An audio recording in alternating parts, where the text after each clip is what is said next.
Que la paix de Dieu, qui surpasse toute intelligence, soit avec vous tous. Amen. Le texte biblique de ce vendredi 28 mars 2025 est tiré du premier livre de Samuel, au chapitre 11, les 7 premiers versets. Le thème de ce jour est le suivant: recours au Seigneur dans la détresse. Prions. Seigneur notre Dieu, nous te demandons de nous éclairer par ton Saint-Esprit, afin que nous puissions comprendre ce que tu veux nous enseigner aujourd'hui. Nous te prions pour que ton Saint-Esprit guide chaque réflexion, chaque pensée et chaque décision que nous prendrons à travers cette méditation. Que ta volonté se manifeste clairement dans nos vies. Amen. 1 Samuel chapitre 11, les 7 premiers versets. Nahash, le roi des Ammonites, vient attaquer la ville de Yabesh en Galade. Les habitants de Yabesh lui disent: passe un accord avec nous et nous serons à ton service. Le roi Nahash leur répond: je passerai un accord avec vous, mais à une condition: je vous crèverai à chacun l'œil droit pour couvrir de honte tout le peuple d'Israël. Les anciens de la ville lui disent: laisse-nous 7 jours. Nous allons envoyer des messagers dans tout le territoire d'Israël. Si personne ne vient nous sauver, nous nous livrerons à toi. Les messagers vont à Gibéa, la ville de Saül, et ils racontent aux habitants ce que le roi des Ammonites leur a dit. Tous les habitants se mettent à crier et à pleurer. À ce moment-là, Saül revient des champs derrière ses bœufs. Il demande: tout le monde pleure, pourquoi donc? On lui raconte ce que les gens de Yabesh ont dit. Quand Saül entend ces paroles, l'Esprit de Dieu tombe sur lui et il se met dans une violente colère. Il prend 2 bœufs, il les coupe en morceaux. Ensuite, il envoie des hommes les porter dans tout le territoire d'Israël avec ce message: celui qui ne viendra pas à la guerre derrière Saül et Samuel, voici ce qu'on fera à ces bœufs. Les Israélites ont très peur et ils partent comme un seul homme. Amen. Bien-aimés, notre méditation de ce jour porte sur un sujet central dans notre marche avec Dieu: le recours au Seigneur dans la détresse. Nous vivons dans un monde où les épreuves et les difficultés font partie de notre quotidien. Que ce soit des défis personnels, familiaux ou professionnels, il arrive que nous soyons confrontés à des situations où tout semble perdu. Cependant, dans ces moments de crise, la parole de Dieu nous rappelle qu'il existe une source de secours inépuisable, un Dieu fidèle et puissant sur qui nous pouvons compter. Dans le texte de ce jour, le peuple d'Israël se retrouve face à une grande menace. Nahash, le roi des Ammonites, assiège Yabesh Galade, une ville d'Israël, et propose un traité humiliant. Il veut faire crever les yeux de tous les habitants pour les rendre inutiles au combat et à la guerre.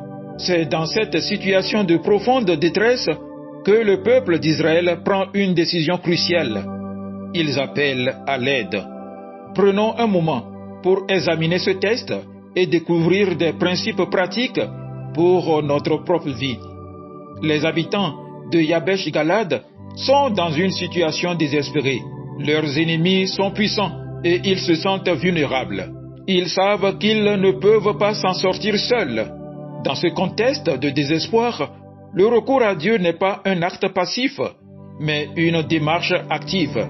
Ils ne se contentent pas de subir leur sort ou de chercher des solutions humaines. Ils savent qu'ils doivent se tourner vers celui qui a tout pouvoir pour les délivrer. Dans nos vies, nous faisons parfois face à des moments où tout semble perdu, que ce soit dans une épreuve personnelle, familiale ou professionnelle. Il arrive que nous soyons accablés par la difficulté et le découragement. Mais tout comme les habitants de Yabesh Galade, il est essentiel de reconnaître notre incapacité et nos limites et de comprendre que la solution ne réside pas dans nos forces humaines, mais dans notre recours au Seigneur. Les habitants de Yabesh Galade, voyant qu'ils ne pouvaient pas faire face à l'armée ammonite, envoient un messager pour solliciter l'aide de Saül, le roi d'Israël.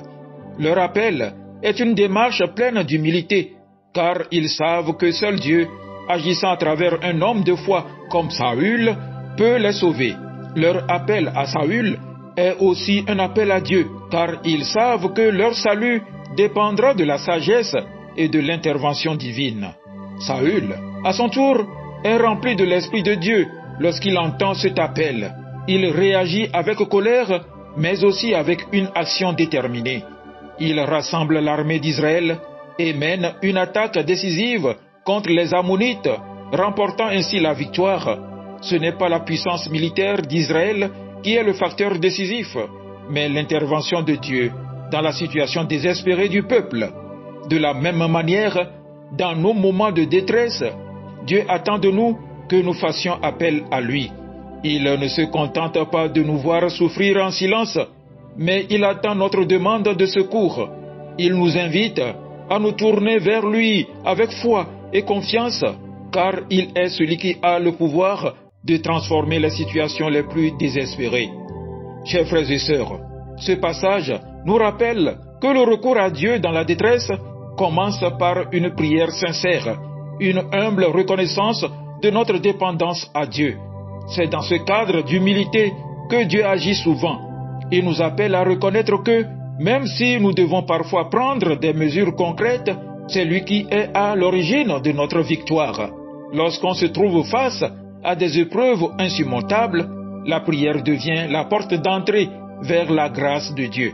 Elle nous permet de nous relier à lui, de lui exprimer nos peines, nos besoins et de nous soumettre à sa volonté. En méditant ce passage de 1 Samuel chapitre 11, les 7 premiers versets, nous apprenons que dans les moments de détresse, il est essentiel de ne pas se laisser envahir par la peur ou le découragement. Le recours à Dieu dans la prière, l'humilité et la foi est le chemin vers la délivrance. Dieu est toujours là pour nous entendre, pour intervenir dans nos vies et nous offrir sa paix, sa direction et sa force. Puissions-nous, comme les habitants de Yabesh Galad, avoir le courage de faire appel à lui dans tous nos moments de besoin. Prions ensemble. Seigneur, nous venons devant toi aujourd'hui avec un cœur humble, reconnaissant nos limites et nos détresses. Nous te prions de nous fortifier dans nos épreuves et de nous guider par ton esprit. Fais de nous des instruments de ta volonté et accorde-nous la victoire. Au nom puissant de Jésus-Christ. Amen. Agréable journée à vous tous.